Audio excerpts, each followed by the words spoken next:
Hey guys, tonight we travel back to a world where your alarm clock is a rooster, your mattress is a pile of straw crawling with mice, and your morning commute is a barefoot trudge through mud, manure, and fog. Welcome to the medieval village, not the castle, not the monastery, the part of history where your job involves breaking your back and maybe, if you're lucky, keeping your teeth. The smell hits you first: smoke, sweat, something vaguely animal. You're not quite sure if it's your neighbor or you. You stretch your arms, cracking joints that have never heard the word ergonomics, and roll out of your makeshift bed, knees already sore. The thatch above your head leaks when it rains, and rats sometimes nest in the rafters. You've named one Bernard. He ignores you. Your stomach growls, but there's no breakfast buffet here. Maybe a crust of rye bread. Maybe some weak ale if yesterday's brew didn't go sour. Gruel? If you're lucky. Bacon? Only on saint days, and only if the pig died of something untraceable. You live with your entire family in one room. Wife, kids, grandma, and maybe a chicken or three. Privacy? Historians still argue whether medieval people even had a concept of it. Your name? Doesn't really matter. No one's going to write it down. You are simply the peasant, one of thousands. You till, you reap, you kneel, you sweat. Your Lord doesn't know your face, and the church only notices when it's time for tithes or sin. So, before you get comfortable, take a moment to like the video and subscribe, but only if you genuinely enjoy what I do here. Also, drop your local time and location in the comments. It's oddly soothing to know we're all lying in bed, in different places, slipping into the same dusty story together. Now, dim the lights, maybe turn on a fan for that soft background hum. And let's ease into tonight's journey together. The bell rings faintly in the chapel down the road. It's not for you. Not yet, but you hear it as you swing your legs out of straw. There's a frost in the air, but you know you have to reach the fields before sunrise. The land waits for no one. If you don't plow it, no one eats. Least of all you. You trudge out, your breath fogging in the chill. Other figures move silently across the village, wrapped in layers of scratchy wool. You nod to a man dragging a bent hoe behind him. His name might be John. Everyone's name is John, or William, or Joan. No one's inventing baby names in 1352. A pig squeals as it escapes a fence. A boy runs after it, slipping in the mud. His laughter is the most joyful thing you'll hear today. You pass the blacksmith's hut, already glowing with heat. A clang rings out, echoing across the still damp air. He's been up for hours. You keep walking toward the plowman's field. It's not your land. None of it is. It belongs to the local lord, who's probably still snoring in a feather bed with a goblet of warm, spiced wine on his bedside table. You grip the wooden handles of a creaking, iron-tipped plow and follow a half-starved ox through frozen soil that clings to your boots like lead. Did you know? Most peasants worked about 250 to 280 days a year, with Sundays and feast days off. Technically, in reality, days off usually meant church chores, brewing, sewing, or catching up on the repairs you ignored because your ox stepped on your fence again. And yet, it's not all bleak. The sun sometimes glows golden through the morning haze. The thatched roofs shine with dew. You catch the scent of bread baking in someone's hearth. There's even laughter, thin, rare, but real. The work itself? Let's say you've had better Mondays. You hunch and push and stumble, hands blistered and raw. You don't have gloves, of course. Gloves are for nobles, or thieves, or both. You pass Johanna, the goose girl, trudging barefoot through a ditch, whispering to her birds like they're people. Maybe they are to her. People say strange things about Johanna. She never talks much, but her geese never wander. Some swear she healed a broken wing with a song. Others say she speaks to the dead. Either way, she keeps to herself. Wise. By noon, the sun climbs, your stomach is hollow, and your back screams. A village child throws a stone into a puddle near your feet. Splash. You look up. There's Meg, the peat wife, dragging a sled stacked with sod. Her face is streaked with soot, and her eyes sharp. She gives you a nod. The kind of nod only people who've dug their own fuel from a swamp can give. What keeps you going? Hard to say. Maybe it's your kids. Maybe it's the half-hope of better years. Maybe it's the strange comfort of rhythm, the plow, the breath, the steps, over and over. Here's a weird one. Some records say peasants believe their sweat had spiritual power, that honest labor itself was a kind of worship. There's no cathedral, no hymns, just dirt and devotion. As the sun dips low, the reaper walks by with a sickle slung over one shoulder. He'll get his moment soon. Harvest is coming. But for now, it's you. The ox, the mud, the ache in your spine, and the whisper of winter behind the breeze. And just before you stop for the night, you glance down and notice something odd. A flower. One single, white bloom growing at the edge of the furrow you just turned. It doesn't belong there, but neither do you, really. And yet, here you both are. You'd think the worst job in a medieval village is yours. And then you meet the gong farmer. He's already at work before sunrise, but not in the fields. No, he's crawling into a pit beneath the monastery's latrines, waist deep in last year's sins. His name is John, of course. Maybe two Johns if someone else drew the short straw this week. The pit is slick, dark, and steaming. And no, that's not mist. You watch from a safe distance, your face half covered with the sleeve of your tunic. The smell is not describable. You once thought rotting cabbage was bad. This makes rotting cabbage smell like a meadow in spring. Don't breathe too deep, someone mutters. John doesn't even flinch. He wears long boots, leather gloves, and a waxed tunic, all stiff with use. The pole he carries has a curved iron scoop at the end. With slow, practiced strokes, he drags the contents of the cesspit toward a wooden bucket. He does this all day, every day. The worst part? The quiet. No one talks to him while he works. Not because he's rude, but because everyone's terrified they'll breathe in something that shortens their life. Fun fact, gong farmers were paid surprisingly well. Danger pay, if you will. Some earn more in a week than a plowman did in a month. Of course, they also lived alone, smelled like a cursed soup, and rarely married unless the other person was desperate or had a blocked nose. You hear a splash. John pulls something from the muck. It looks like a child's toy, maybe lost during last year's feast. He wipes it on a rag and tosses it aside. That's when you realize this isn't just sewage. This is history. Jewelry, coins, scraps of cloth. All the things people drop and forget, John finds them. A strange kind of archivist. Historians still argue whether gong farmers had any kind of caste status. Were they legally reviled or just socially? Either way, they usually lived on the outskirts of town, near streams, which, given their job, might have been more of a mercy than an insult. John stops for a moment, resting his weight on the pole. He pulls a bit of cloth over his nose. You make eye contact. He doesn't smile, but he gives you a nod. The same kind Meg gave you yesterday. The kind that says, "We're still here." Not long ago, John pulled a child out of a collapsed cesspit. The boy had wandered too close. The wood gave way, and in he went. No one moved except John.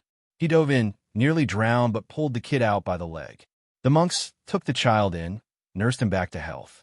They also gave John 3 silver pennies, a new cloak, and a little land by the river. For a moment, the village treated him like a hero. For a moment. You walk with him later, after his shift. He drips, smells of ash and vinegar. He talks about the weather, the crops, the goose girl. His voice is soft, kind of philosophical, really. You learn a lot. Staring into a pit, he says, what people throw away, what they hold on to. You nod, not sure what to say, but something inside you shifts. He tells you that when the Black Death swept through, he was one of the few who didn't get it. He jokes that he must be immune from working so close to rot. You half laugh. The other half wants to run and bathe in the river. One quirky tidbit. Some wealthier towns hired night soil men who worked under moonlight to avoid disrupting public life. Medieval stealth mode. John doesn't mind the day work, though. At night, he says, you can't see what's coming for you. As you part ways, John ducks back into his little hut by the stream. Smoke curls from the chimney. A goose honks somewhere in the reeds. And you think, this man handles what no one else will. He's necessary, indispensable, even if most folks won't say it out loud. You pass the chapel. The priest is standing outside, shaking a rug. He nods politely, but then catches a whiff of something and makes a face. You don't blame him, But you feel a spark of irritation, too. The priest gets silk. John gets stink. Both serve the village in their own way. Only one gets thanked on Sunday. As the sun sets, you help John cover the pits. He shows you how to sprinkle ash over the surface to keep the smell down. He whistles a tune, something slow and oddly beautiful. You hum along without knowing why. And when it's over, when the lids are down and the tools are hung, you walk away with sore arms and a lump in your throat. Because now you know, behind every clean floor, every sweet-smelling alley, there's someone who faced the worst so the rest of you didn't have to. You won't forget him. The pigs come before dawn. You hear them before you see them, snorting, snuffling, grunting little monsters with hooves that crack the frost and eyes that suggest they know something you don't.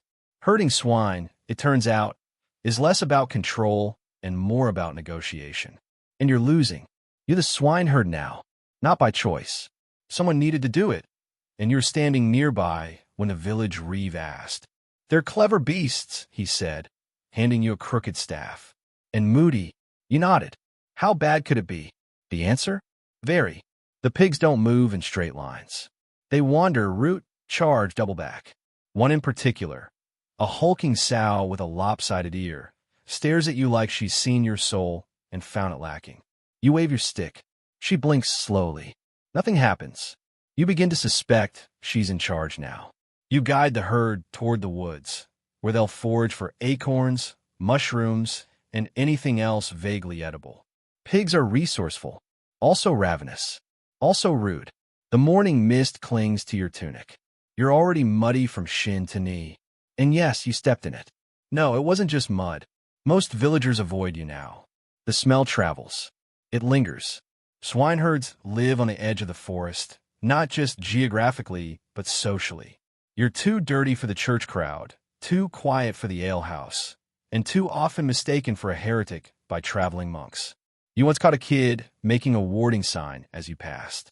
That stung a bit. Historians still argue whether swineherds were considered dangerous or just dirty. Either way, you're now both. You pass Johanna. She's returned to the woods too, though her geese are gone. Now she mined a few pigs of her own, mostly strays. She keeps to herself, but you nod. She nods back. No words. Just two outcasts navigating mud and mammals. She's older now, face-lined, hair streaked silver. Rumors say she was once burned for witchcraft and somehow survived. Others whisper she just disappeared and returned like a ghost. The pigs adore her. They follow her like sheep, squealing softly when she hums. You try humming. Your pigs bite each other. Johanna smiles just a little. In a strange way, the forest is peaceful. The village disappears behind you. Birds chirp overhead. A fox darts through bramble. You find a stream, let the pigs drink, then sit and stretch your aching back. One quirky fact: pigs were sometimes used to scavenge battlefields. They'd root through the dead for anything edible. Some towns even passed laws forbidding it, citing distress to the public peace. You glance at your herd. Yeah, you believe it. The job's not just walking and watching. You keep a tally in your head. 10 pigs in the morning, 10 pigs at noon, 10 pigs at dusk.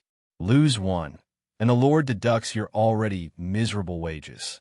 Lose two, and you're accused of theft or sorcery. The worst? Boars and heat. You'd rather face a charging night. The rain starts softly. Your cloak is thin. You huddle beneath an oak, the pigs crowding around you like smelly, snorting blankets. One rests its head on your boot. You're not sure if it's affection or dominance. You let happen. As you sit there wet, cold, smelling like barnyard and regret, a thought rises. No one sees this part of the world. Not the lords, not the monks, not the poets.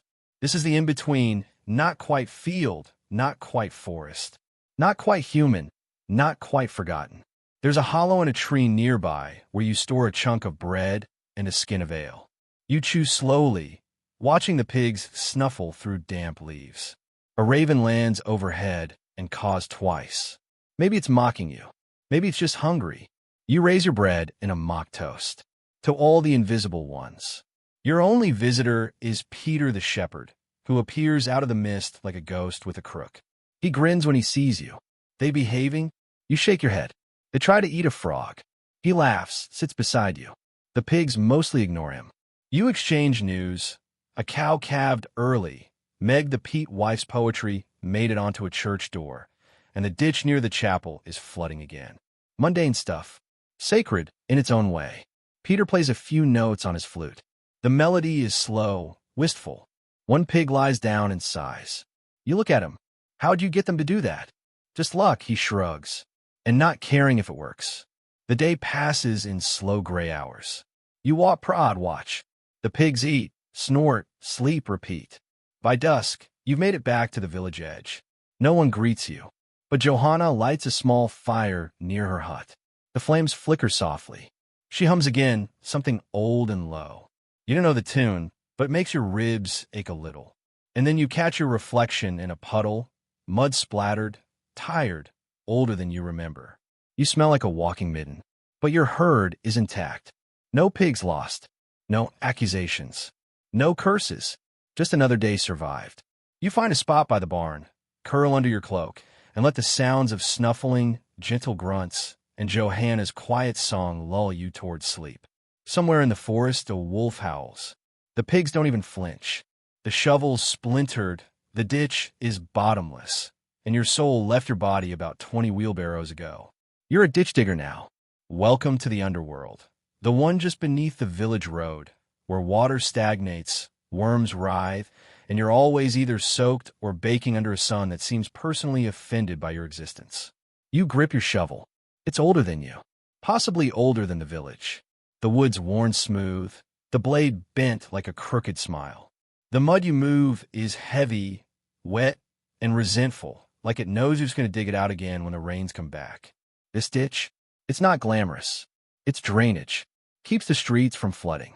Keeps filth from pooling. Keeps your neighbors' outhouses from backing up during storms. No one thanks you. Unless, of course, the ditch fails. Then everyone knows your name. You dig in silence. The priest walks by and gives you a wide berth. The village boys point and snicker. One calls you Muckbeard. You consider retaliating, but your arms are jelly and your spine is sending passive-aggressive notes to your brain about retirement. The sun climbs higher. Your tunic clings to you like guilt. You stop for a sip of water, which tastes faintly of iron and sadness.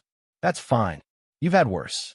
There's a story going around about a ditch digger in the next village who found a buried stash of Roman coins. He used it to buy a cow and marry the alewife's daughter. You dig a little faster. Nothing.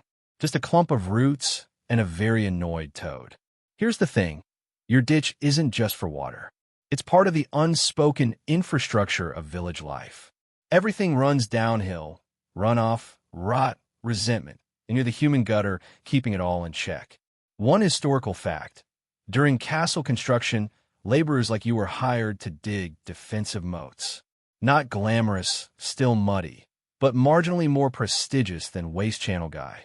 Still, historians still argue whether these ditch diggers were trained laborers or just expendable peasants drafted for seasonal misery. You suspect it doesn't matter. Either way, your job sucks. You've got company today, Thomas, another ditch man. He's quiet. Works with a rhythm that almost counts as music. He points to a tree root slicing across your path. We could go around it, he says. You raise a brow. And let the water ruin the harvest field? He grins. Thought you'd say that. Together, you chop at the root. It snaps after a solid hour. Small victory. No parade. You get a handful of moss and a nod. Quirky tidbit. Some ditches were used not just for drainage, but as impromptu grave sites. If the village was overrun with plague or rebellion, you'd find more than water trickling through these cuts in the earth. You pause for a moment, hand on your aching back, and look around. The village buzzes with life. The blacksmith's anvil rings, goats bleat near Johanna's fence, and somewhere someone's singing badly about Saint Swithin. You catch your breath and keep going. Every shovel load is resistance against nature's endless creep. You wonder sometimes if the land is laughing at you, watching you build trenches that time will eventually erase. But then you spot it, a small trickle of water finally flowing the right direction. You lean back, squint, and smile. There it is. The ditch works. Thomas pats your shoulder. You see that. Miracle, you mutter. By afternoon, your arms are noodles and your legs feel like they betrayed you. The sun tilts west. Shadows stretch. You pack up your tools, dragging them like dead limbs toward the shed. As you pass the chapel, the priest waves. Maybe he saw the water draining. Maybe he's just practicing charity. You don't care either way. You stop by the stream, splash cold water on your face. It doesn't help. Nothing can scrub off what's caked behind your nails. You nod to John the gong farmer as he heads toward his pits. He lifts a bucket in salute. Brotherhood of filth. You catch a glimpse of yourself in the ripples. Mud-smeared, blank-eyed, ancient at 29. But when you blink, the image softens. Not heroic, not broken, just honest. Later, lying on your back beside the cooling ditch, you feel something strange, a breeze. Light and clean, the kind of breeze that only visits when the water flows and the rot recedes. You close your eyes and dream of dry feet, warm stew, and maybe, just maybe, a Roman coin buried in tomorrow's trench. Death doesn't knock in the village. It seeps in quietly, through fevered breath, through shallow coughs in winter, through the skin of a newborn too weak to cry. And when it comes, you answer. Because now, you're the gravedigger. You start before first light. Not because you're particularly ambitious, but because no one wants to see you at work. You're a walking reminder, a shadow with a shovel. They don't speak your name much anymore. Even your friends avoid your gaze. It's not cruelty, it's fear, plain and simple. As if your hands, caked in clay and silence, might drag them down too. The bell tolls once, low and slow. That means another one. You grab your tools, the long-handled shovel, the narrow spade for tight corners, the thick gloves that barely help, and walk toward the churchyard. You know the plot already. You always do. There's an order to things. Children by the east wall, elders beneath the elms, plague pits far from sight, under nettles and stones. Today it's a child. You don't ask the name. You just dig. The soil is thick, black, and cold. It holds secrets. You've found old bones before. Thin, cracked things that the priest says must not be touched. You touched them anyway once. Said a prayer. Buried them deeper. Who else would? Here's your historical fact of the day. During outbreaks of plague, especially the Black Death, gravediggers became some of the most vital workers in Europe. Entire guilds were formed in cities to manage the dead.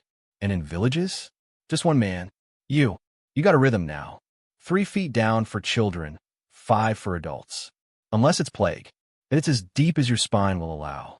In London, they say pits were stacked 6 bodies deep, sprinkled with lime to keep the pestilence from rising. You've tried lime. It doesn't help. Nothing keeps the smell down but time. There's an old man in the village named Tom Dunn. They say he was cursed, that no one in his family lives past 30. He's dug graves for all of them. He nods at you sometimes. Doesn't speak. Just digs.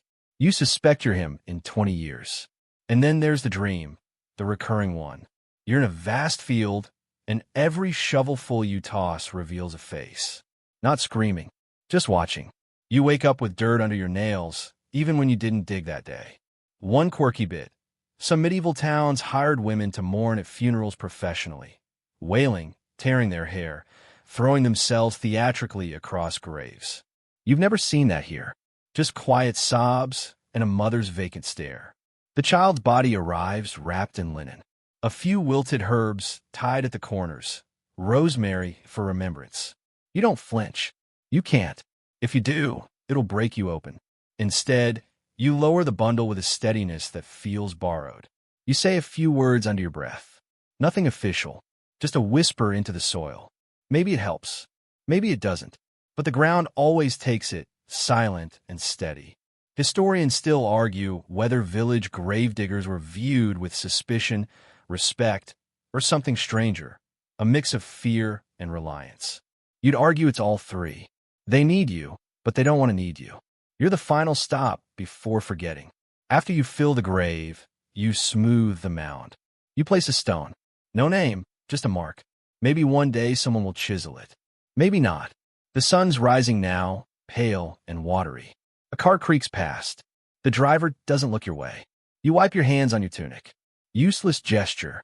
The stain's deeper than cloth. You head back toward the river, where John the Gong farmer waves. You sit together, sometimes two men covered in what no one else wants to see. You don't talk much.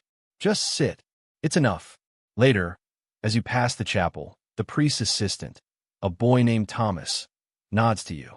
He used to flinch when you passed. Now he brings you bread sometimes. Says it's from the monastery. You don't ask questions. Just chew and nod. And when night falls and the village quiets, you lie on your back and stare at the stars. The sky doesn't care what you do. It just watches. Eternal. Impartial. But tonight, you notice something new, a shooting star, brief and silent. You smile just a little, because for all the graves you've dug, for all the sorrow you've swallowed, you've given the village something precious, a place to rest. You close your eyes and sleep. Not deeply, not peacefully, but enough. The bog is colder than you remember. Or maybe it's just your bones getting slower to forgive. You're out on the moor again, shoulder deep in turf and silence. The air smells of damp moss and old secrets.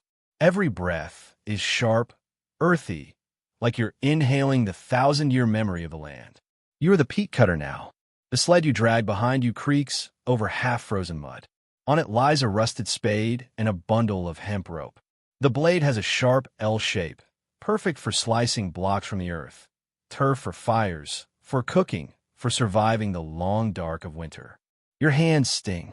You rub them, blow on them, curse softly under your breath. It's just you out here. You and the endless hush of the bog. And Meg, she's already cutting. You see her figure hunched over a trench, bundled in layers of ragged wool, the hood of her cloak sagging like a drawn curtain. She doesn't look up, but she knows you're there. She always knows. Meg is the peat wife. No one says her name without a whisper, not because she's dangerous, though some would claim it, but because she's different. She works alone, reads the clouds like scripture, and talks to the wind like an old friend. They say she writes poems, too, on scraps of cloth, on the insides of her shoes, even on the peat blocks themselves. One turned up in the churchyard, tied to a tree, a line scrawled in charcoal. Bury me beneath what burns, so I might keep you warm. You don't know if it was hers, but you suspect it was. One historical fact for you. Peat cutting was common in medieval northern Europe, Ireland, Scotland, parts of England, where forests were sparse and coal was a luxury. Villagers relied on peat to stay alive in winter. It dried slowly, burned dirty, and left a house smoky, but it was fuel, and it was free if you had the back and time to take it. You join Meg at the trench. She glances at you, doesn't speak. Her hands are black with soil, fingers cracked and bleeding. She cuts another slab, lifts it with care, sets it beside a growing pile. You follow her lead. The work is strange, not heavy like ditch digging, not frantic like shepherding. It's slow, methodical, surgical. Each cut reveals a square of earth that hasn't seen sunlight in centuries. She finally speaks. Her voice is low, textured like the moorland. Found a bone earlier. You blink. Human. She shrugs. Something once alive. Quirky tidbit. Bodies buried in peat bogs, sometimes preserved perfectly. Skin, hair, even expressions. It's the acid, the cold, the lack of oxygen. You wonder what secrets this marsh still holds. The mist rolls in as the afternoon stretches thin. You lose track of time. It's the kind of place where hours drift like clouds, soft-edged and unannounced. You cut stack-type bundles. Meg hums. No melody, you know. Maybe one she wrote. Maybe one the land whispered to her. You ask her why she works out here alone. She looks up finally. Her eyes are gray like storm clouds. Because no one listens when I speak, she says. But the earth does. You nod.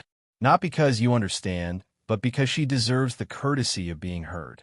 Historians still argue whether women like Meg, lone workers, often healers, poets, or midwives, were genuinely feared or just easy scapegoats for superstitious minds. Either way, many vanished during witch hunts. But Meg has survived. Somehow, the wind picks up. A raven calls from a distant tree. The bog ripples like it's breathing. You take a break beside a mound of turf. Your legs ache. Your shoulders are sore.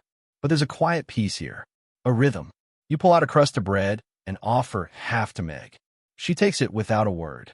Together, you eat in silence. Companionship doesn't always need conversation. She tells you about a dream she had.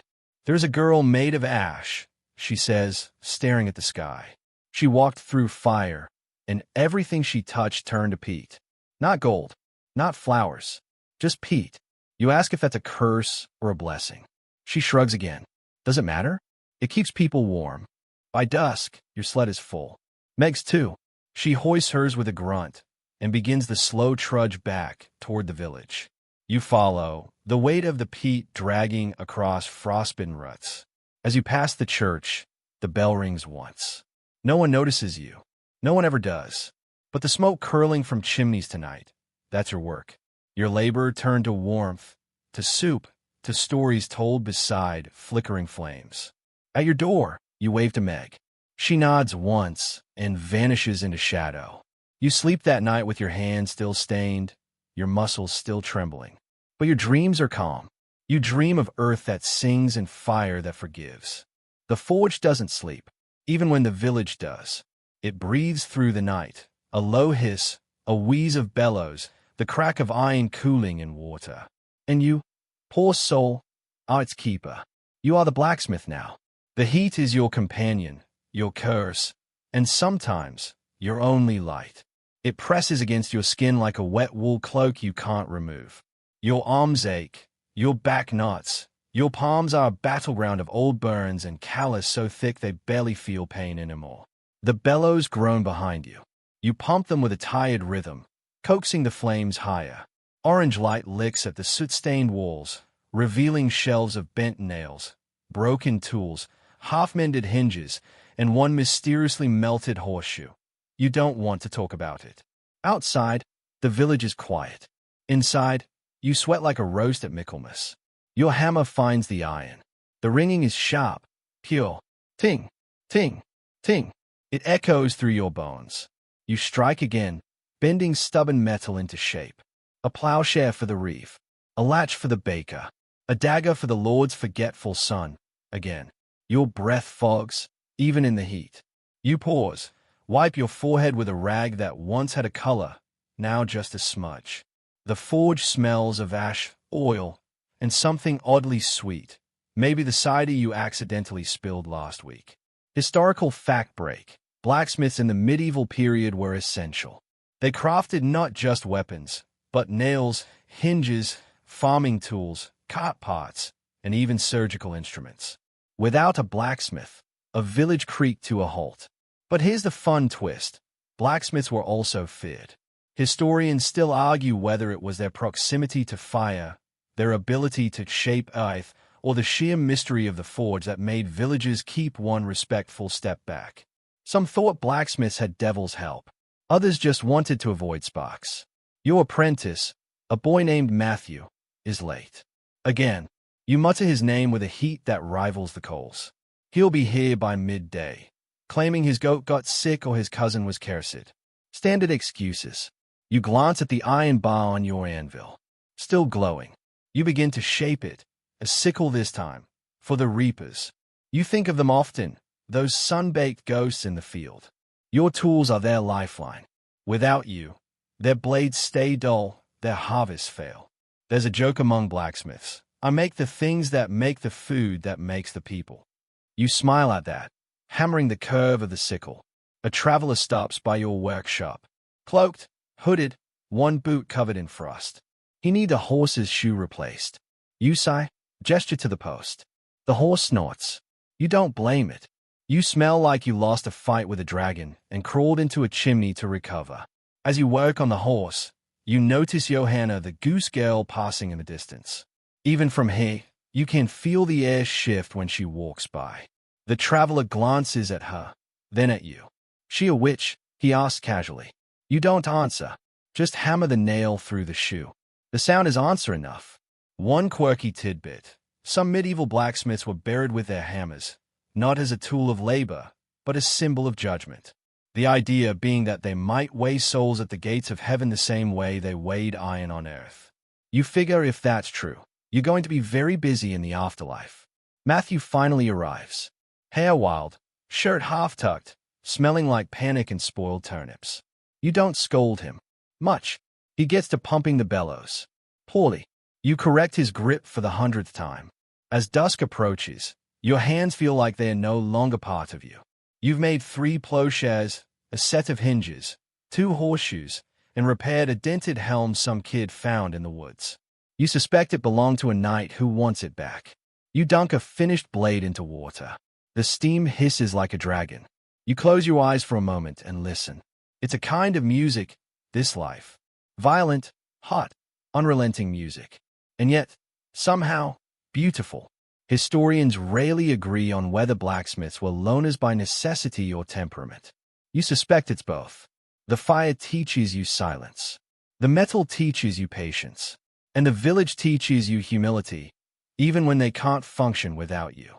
As the last glow fades from the sky, you close the forge doors. Outside, the stars begin to prick through the black. You stretch your back, feeling every hour of your life stack along your spine. Matthew snores in the corner, curled up beside a sack of coal.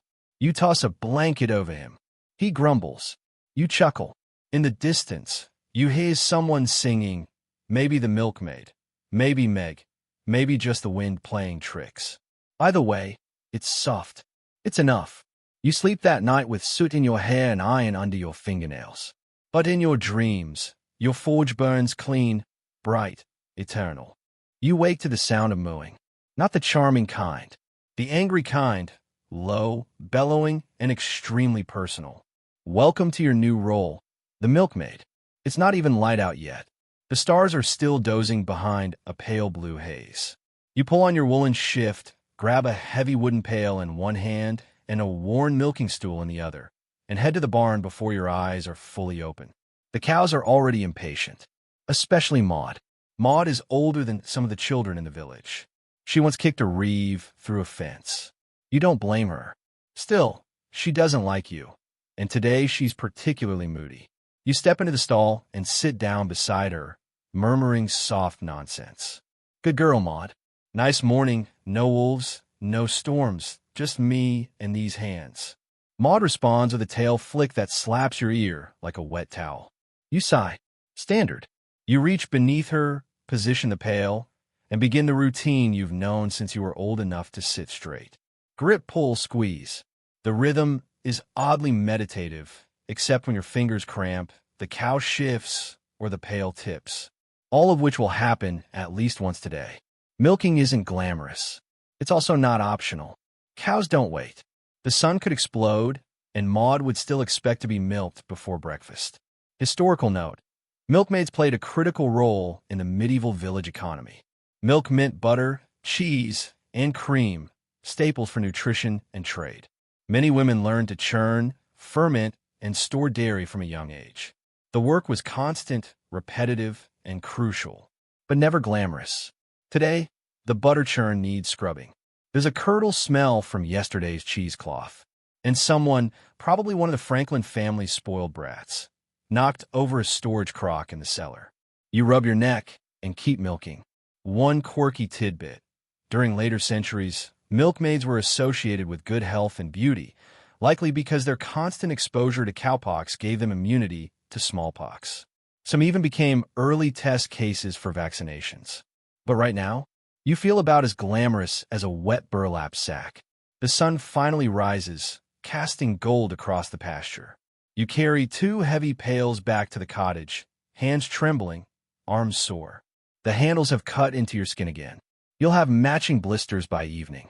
Inside, Agnes is already shaping curds into rounds for aging. She nods as you enter. Maud, she asks.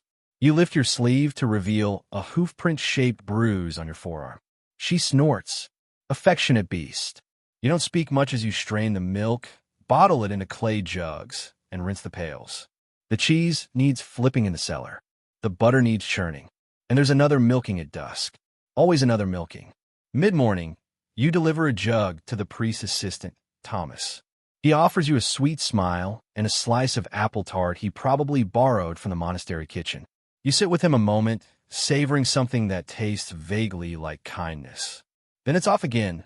Meg wants whey for her oat cakes. The baker needs cream. Someone's child drank too much too fast, and now thinks milk is poison. You sigh and do your rounds. Historians still argue whether milkmaids were considered lower than other domestic workers or just invisibly essential.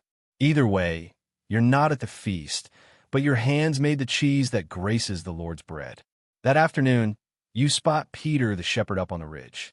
He waves lazily, flute dangling from one hand, a sheep chewing grass beside his boot. You wave back, barely lifting your fingers. You're too tired for big gestures. Later, you sit in the shade of the stable wall, arms resting on your knees. Flies buzz. The scent of hay and manure blends into a background note you no longer notice. Agnes joins you with a flask of watered ale. You ever think of leaving? She asks. You raise a brow. And go where? She shrugs. Just away. You sip. They'd have to find someone else who Maud likes. Maud doesn't like anyone. Exactly. You both laugh, soft and short. It's one of those rare, sisterly moments that tether you to this life more tightly than you care to admit. By dusk, it's time to milk again. The cycle repeats. Maud glares. You kneel. Your fingers cramp. The milk steams in the pail like liquid moonlight. As you return to the cottage, moon rising above the trees, you spot Johanna leaning against her gate, a piglet curled at her feet. She doesn't speak, but raises a hand. You raise yours back, sore but steady. You sleep that night with aching hands and dreams of endless green fields. No buckets, no churning, no bleeding cows. Just silence. Just rest. Of course, Maud will be waiting at dawn. The village has gone quiet again, but you're still awake, or half awake, drifting somewhere between smoke and shadow. Out here in the woods, the air smells of charcoal and damp moss, and the sky above is a darker black than you remembered possible. You're the charcoal burner now. Not glamorous, not even respected, really. Just necessary. No one wants your job, but everyone needs your fire. Your kiln is a low dome of turf and earth, like a buried beehive. Beneath it, a stack of carefully arranged wood smolders, not burns. If it burns, it's ruined. Charcoal isn't made with flame. It's made with patience, precision, and silence. You tend it with a long stick, poking vents, checking the thin threads of smoke that curl from small holes in the turf. Too much smoke? Too fast. It's ruined. Too little? Fire's out. The balance is maddening. You haven't spoken to anyone in 3 days. That's the thing no one tells you about this work. It isn't just lonely. It teaches you how to like the loneliness. The forest starts whispering in ways you didn't hear before. Owls hoot not at you, but to you. Trees creak like they're stretching after sleep. You even swear the wind carries voices sometimes. You sleep in a crude hut, barely big enough to sit upright. A lean-to made of sticks and thatch. Your bed is a pile of bracken and an old wool cloak that smells like fire and fox. You lie there, eyes open, listening for the hiss that means disaster. Historical fact: charcoal burners were essential to medieval metalwork. Blacksmiths couldn't forge iron without charcoal. It burned hotter and cleaner than wood. Yet charcoal burners were treated as outsiders, living in the woods, feared as sorcerers, ignored as ghosts. You don't blame them. You haven't bathed in a week, your hands are black to the wrist, and your last conversation was with a squirrel that didn't seem impressed. The villagers send a boy to drop off bread and fetch the sacks of finished charcoal. He never makes eye contact, just sets down the basket and sprints back to town like you might sprout antlers. You watch him go, sipping weak ale from cracked mug. Your only company is the fire, the smoke, and a raven you've named Jeffrey, who steals your crumbs and stares like he's your supervisor. You hum sometimes. Old songs. Half-remembered ballads your mother sang when you were still small enough to be cradled. The sound mingles with the smoke, floats into the treetops. One quirky tidbit. Some medieval charcoal burners believed certain trees burned cleaner because they had never lied. Oak was said to be honorable, hazel mischievous, and birch quietly cruel. Superstition, maybe, but when you cut a log and see the knots spiral like a twisted eye, you understand the logic. Historians still argue whether these forest workers were truly shunned or simply preferred solitude. Some say they were scapegoats during times of famine, accused of hoarding wood or speaking to spirits. You wonder how close you are to that line now. Tonight, the smoke rises just right, slow, blue-gray wisps curling upward like the fingers of a drowsy god. You poke at the vent, adjust a clump of moss. The fire inside breathes. You feel it more than see it. You walk a slow loop around the kiln. The stars flicker through the bare branches. You pause by an old stump and listen to the crackle beneath your feet. A fox yips in the distance. There's peace in the pattern. Check the vents, listen for collapse. Press your ear to the turf for the deep groan of settling wood.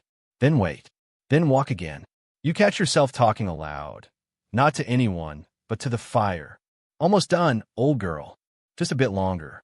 And maybe, just maybe, she answers with a gentle puff of warmth from the mound.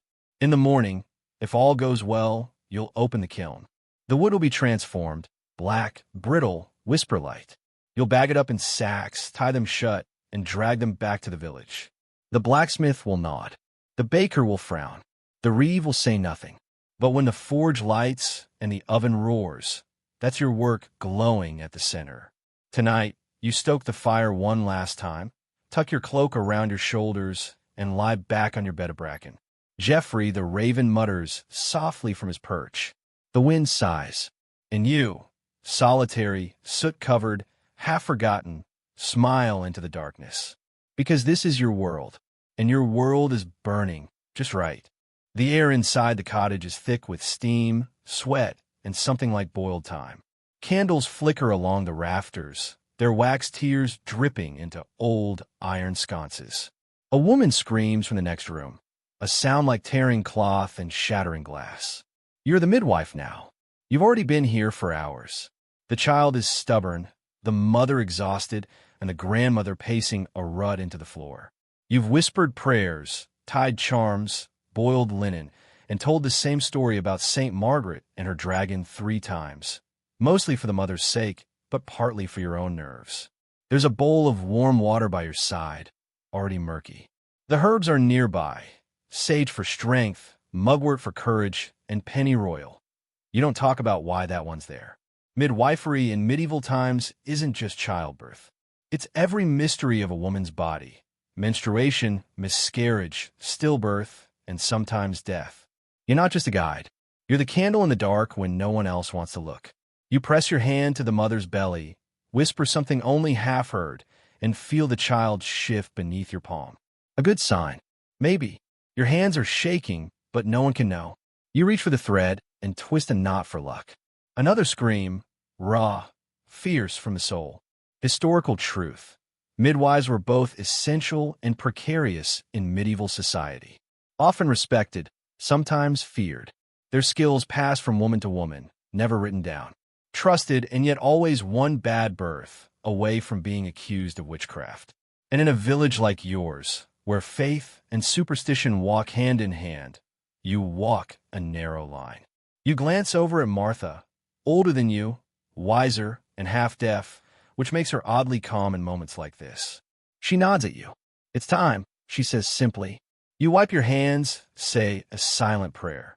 Not to the saints this time, but to the mother's own body. You lean in, push, another scream, then silence, then a cry. Not long, not strong, but it's a start. You lift the slippery, trembling infant, heart pounding. A girl, eyes like blackberries.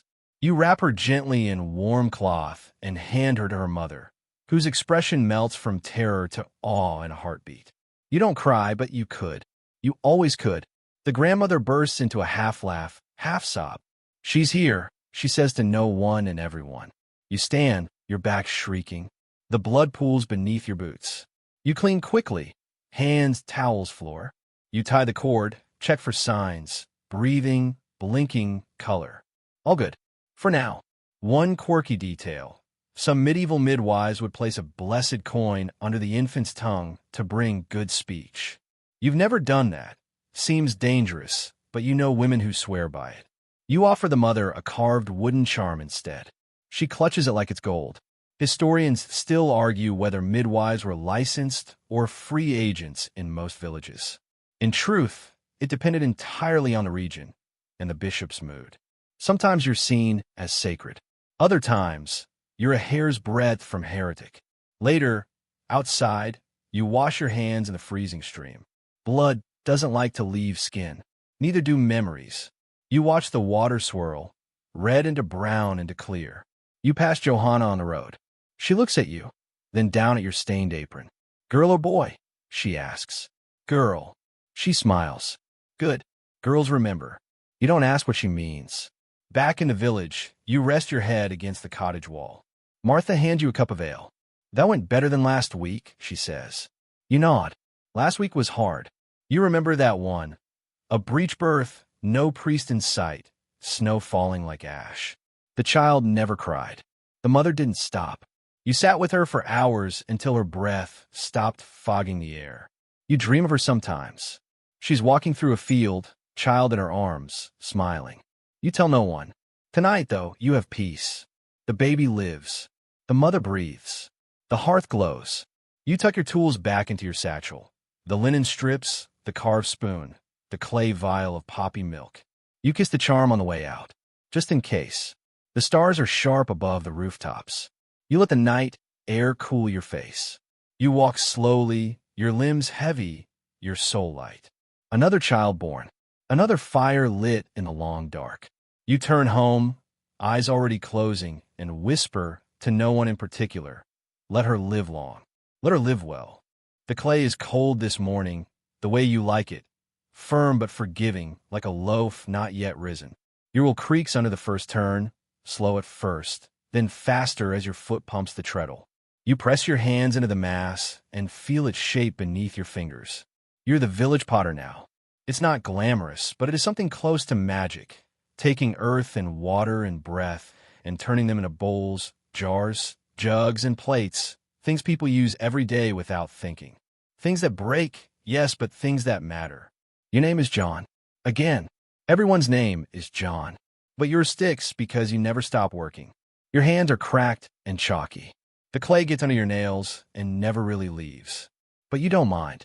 There's something about the smooth curve of a pot that makes the aching wrist worth it. Most days, your wife, Agnes, is already stoking the fire for the kiln. She hums softly, the tune old and familiar, probably from her mother, maybe older. You glance at her and feel something warm in your chest. Not everything in this life is mud and fatigue. You shape the rim of a bowl, smoothing the lip with a wet cloth. Your children laugh in the distance, playing with shard from yesterday's misfire. You went a little, but let it go. They're learning. One historical fact. Pottery in medieval England and across Europe was a booming cottage industry. Most potters worked from home, producing rough earthenware for everyday use. Glazed pieces were rare, expensive, often imported or reserved for the wealthy. You work in brown, gray, and the occasional soot black. You scrape excess from the base of the pot and set it on a wooden board to dry.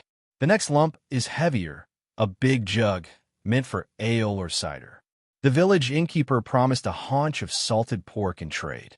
You're not thrilled. Pork spoils. But clay doesn't argue. You once dreamed of becoming a guild potter in the city, Norwich, maybe, or York. Big wheels, colored glazes, fancy handles shaped like lions. But then your father died, and the wheel came to you. And now you make good, honest pots for good, honest stew. Historians still argue whether rural potters like you were part of wider trade networks or strictly local artisans. You've sold at fairs before, twice, but mostly your work lives within a 3-mile radius and shatters within a year. Agnes calls from the kiln. It's ready. You nod, wipe your hands, and begin stacking yesterday's pots into the glowing chamber. The heat is staggering. Your eyes water. You move quickly, using the old iron prongs to avoid burns. One quirky detail. Some potters believe the kiln had a spirit, a sort of fire wife who decided which pots would survive. You've whispered to her more than once when the glaze went funny or a handle snapped. Whether she listens or laughs, you'll never know. The fire roars. The kiln hisses and pops. You shut the heavy door and wedge it closed with a brick. Then you wait. The firing will take all day and part of the night. Tomorrow, you'll know what survived. Back inside, you find your bench already dusty again. The wheel calls. Another batch. Another jug. Another piece of yourself turned into function. Peter the shepherd stops by with a cracked bowl. You nod, take it, and tell him you'll fix it. He offers cheese in return. Real cheese, aged and sharp. You smile and tuck it into your satchel. Agnes will be pleased. Later, you carve your maker's mark into a dozen plates, a simple spiral. Not fancy, but recognizable. Maybe one day someone will find one in the dirt and wonder who made it. You like that idea. As the sun dips, you sit with Agnes by the kiln, warm despite the chill. She rests her head on your shoulder. The fire crackles inside, unseen but alive. And you realize something. You may not be a city potter, or rich, or remembered in books. But someone will eat from your bowl tonight. Someone will carry water in your jug. And maybe that's enough. You close your eyes, let the warmth wash over you, and listen to the fire wife breathe. Up on the hill, where the village fades into the wind and the grass rolls like waves, you walk alone. Except for the sheep, of course. Always the sheep. You are the shepherd now. Your crook rests lightly in your hand. The dog, Bran, shaggy, half-mad but loyal, trots beside you, occasionally barking at a particularly judgmental you. The sheep regard both of you with bored disdain, as if you're just slightly more tolerable than wolves. The sky is endless today, pale and cold.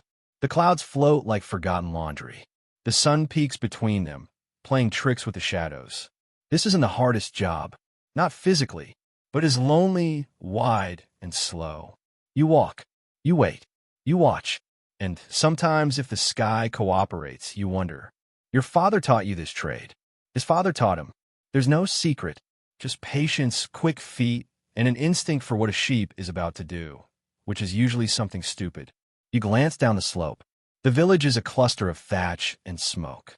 You see the faint flicker of the blacksmith's forge. A line of geese wobbling past Johanna's hut. The slow turn of the potter's wheel. And you, standing up here between sky and soil, neither fully apart nor quite within. Historical truth. Medieval shepherds were often boys or old men, those too young or too frail for heavier labor. But they played a vital role. Wool was gold. England's wealth in the Middle Ages rode on the backs of sheep, and her quiet watch kept them from wandering into ditches, forests, or fangs. One quirky note. Some believed sheep had names for each other, that they could recognize not just your voice, but your emotions. You test this theory by singing. One you looks vaguely disappointed. You take that as a compliment. Bran barks suddenly, a sharp yelp. You look up. A fox, lean and bold, slinks at the edge of the wood. You whistle. Bran charges. The fox vanishes. The sheep don't even blink. It's not their problem anymore. You sit on a flat rock and pull out your lunch. Crusty bread, a hunk of cheese, an apple with a bruise. As you eat, you hum a tune Peter taught you, a melancholy thing full of longing and stars. It sounds better in the open air. Then you nap. Just a little. Bran stays alert, nose twitching, ears perked. When you stir again, the sheep are exactly where you left them. You smile. Not because you expected chaos, but because you always expect chaos. Historians still argue whether shepherds were truly solitary or formed small, rotating guilds for communal pasture watches. In this village, it's just you and sometimes Peter. You take turns when someone gets sick or sore or just tired of thinking. Evening creeps in. The sky bleeds orange. You guide the sheep down the hill, gentle shouts and sharp whistles keeping the stragglers in line. Bran circles like a shadow with teeth. Back in the village, you see the firelight in Meg's hut, hear the forge still singing, smell fresh milk from the cow barn. The world turns, slowly, gently, endlessly. One of the children runs up to you. Did the sheep behave today? She asks. You grin. Better than you lot. She giggles and skips away. You pin the sheep, check their hooves, pat Bran's head, and offer a silent thank you to whatever guardian spirit watches over wool and fools alike. Before you sleep, you sit beneath the stars back against the pen. You count them, the sheep and the stars, and lose track halfway through, which is exactly the point. And somewhere in the dark, as the wind hums over the moors, you whisper an old shepherd's prayer. Keep them fed, keep them safe, keep me from losing even one. The road is narrow and slick with last night's rain, bordered by brambles and rumors. The sun barely crests the hills, and already your feet ache. A satchel swings at your side, bumping your hip with every uneven step. Inside are folded letters, sealed scrolls, and one slightly squashed meat pie you're pretending isn't leaking grease onto the official wax. You are the messenger now, not the glamorous kind who rides horses between kings. You walk across muddy tracks, through bandit-plagued woods, and into villages that greet you with suspicion and, occasionally, thrown vegetables. Your shoes are thin, your cloak is patched, and you haven't had a dry sock since last St. Crispin's Day. But still, people talk about you. Whisper, really. You're the one who knows things. You've been to other villages, seen the world, delivered scrolls from the manor, letters from the monastery. Sometimes you even carry secrets no one's supposed to know. The one you have now, addressed to the Franklin family. Fine vellum, green wax seal, probably a land notice, maybe an edict, or love poetry. You've learned not to guess, or at least not to say it out loud. You stop to rest by a crumbling milestone, the carved numbers barely visible under lichen. You chew a crust of bread and watch a crow circle overhead. There's no one on the road. That's good. And bad. Historical fact.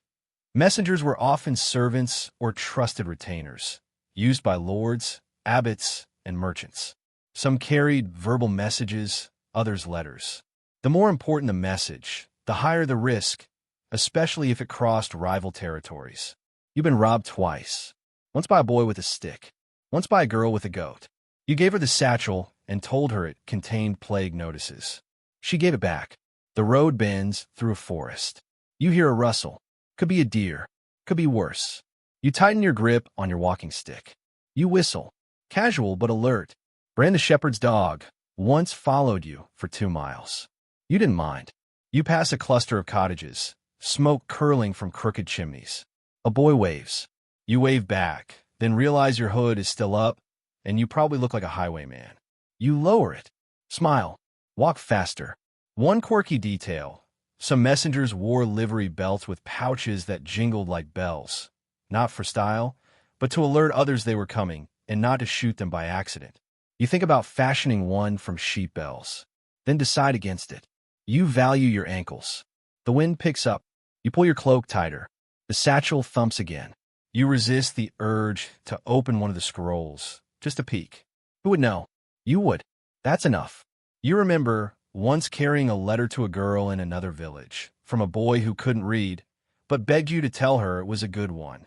You never found out what it said, but she smiled when she read it. That was enough. Historians still argue whether village messengers like you were trained or simply desperate, too weak for the fields, too clever for silence. You suppose you're both. As the day stretches on, the path narrows again.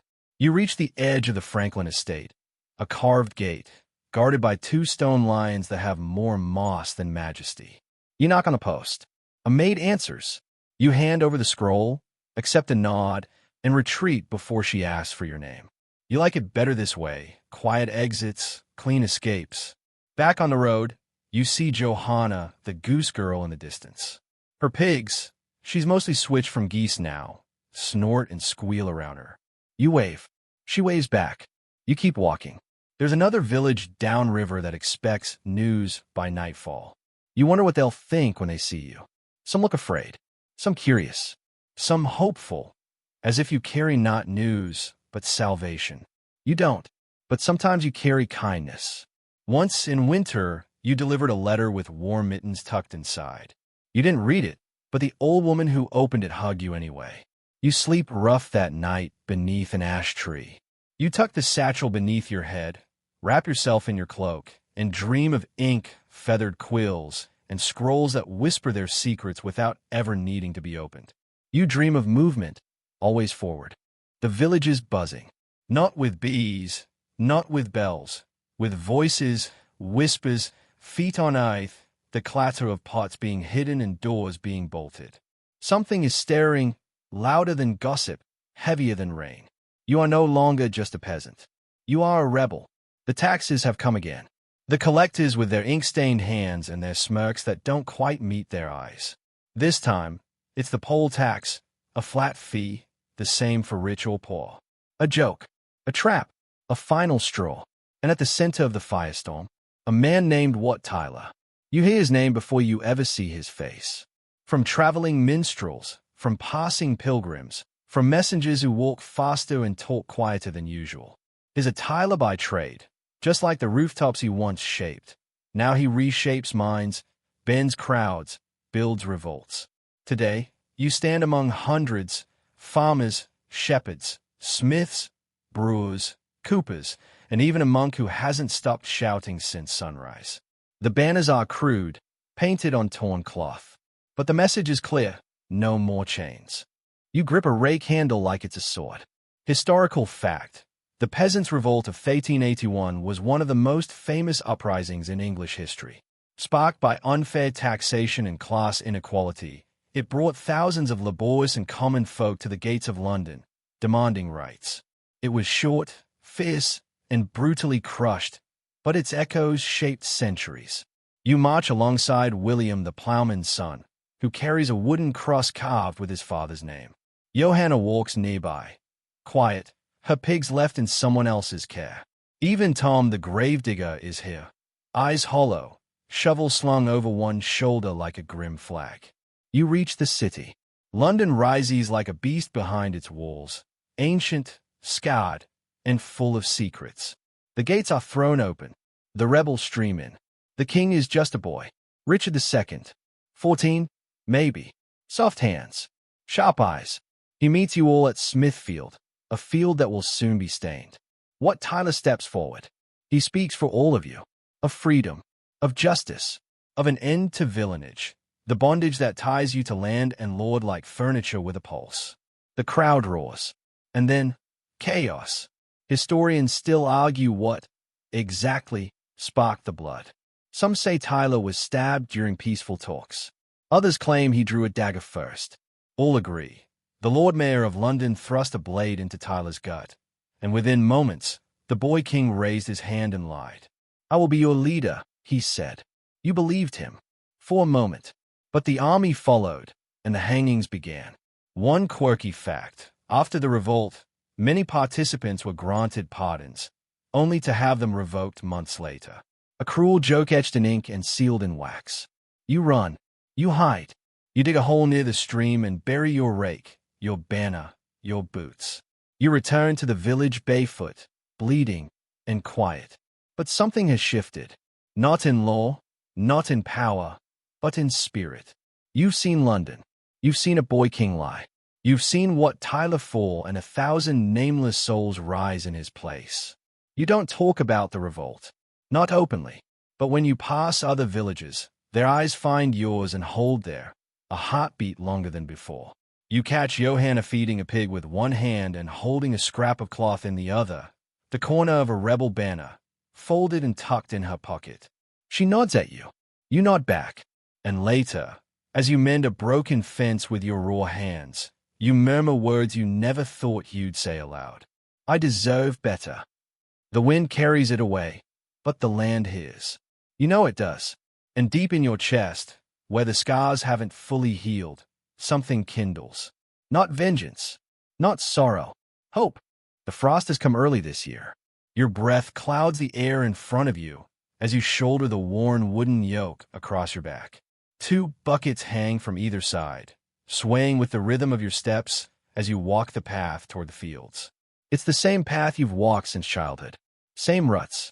Same puddles that freeze just enough to crackle underfoot. But something's different today. You're tired, yes, but it's more than that.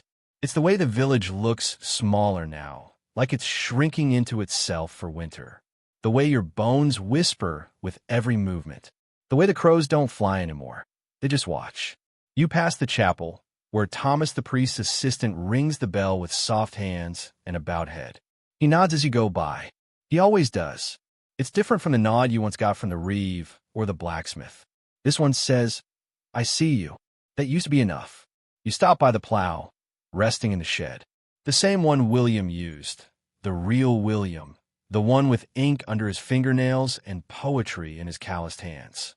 His verses live in a book now, leather-bound and hidden in the priest's chest. You've read them. Not aloud. Not yet. There's a line he wrote about the soil. In every furrow turned, a soul might bloom. You never forgot that. Today, you don't plow. You don't milk. You don't mend. You walk through the fields, now bare, past Meg's hut, where the door stands slightly ajar, into the woods, where Johanna once sang to geese, then pigs, then silence. You hear nothing now but wind and the slow rhythm of your boots. And at the crest of the hill, where Peter once played his flute to nobody in particular, you sit down. From here, you see it all. The chimneys, the fields, the thatch, the shadows, the paths, the work, the whole stubborn miracle of it. The life that was hard and filthy and brief, and somehow full of meaning. You wonder, as the cold seeps in, whether it mattered. You close your eyes, just for a moment, and then you hear a child laugh somewhere down the slope. Someone else is plowing now. Someone else is waking in the dark. And you know, yes, it mattered. The fire is low now, the kind that hums rather than crackles. You can almost hear the warm breath of the coals, curled deep inside the hearthstone, waiting for morning. Outside, the stars blink gently, their lights soft and slow like old memory. The village sleeps, in cottages of stone, in straw-roofed homes, in hearts worn down by work, but kept warm by ritual. You've met them all now, the shepherd, the gong farmer, the peat wife, the milkmaid, the potter, the ditch digger, and the dreamer with a pen. You've walked through their hours, carried their burdens, stood where they stood, with aching arms and blistered feet and the quiet courage of those who never expected applause. Their names are mostly lost, but not their lives, because someone remembered. Someone carried their stories forward, pressed them into clay or rhyme, or whispered them beside a winter fire. And now you carry them too. So breathe deep. Let the field fade. Let the hammer still. Let the wheel stop turning. You are safe. The work is done. The stars above you shine for a world that labored in silence, and still, somehow dreamed. Good night, and sleep well.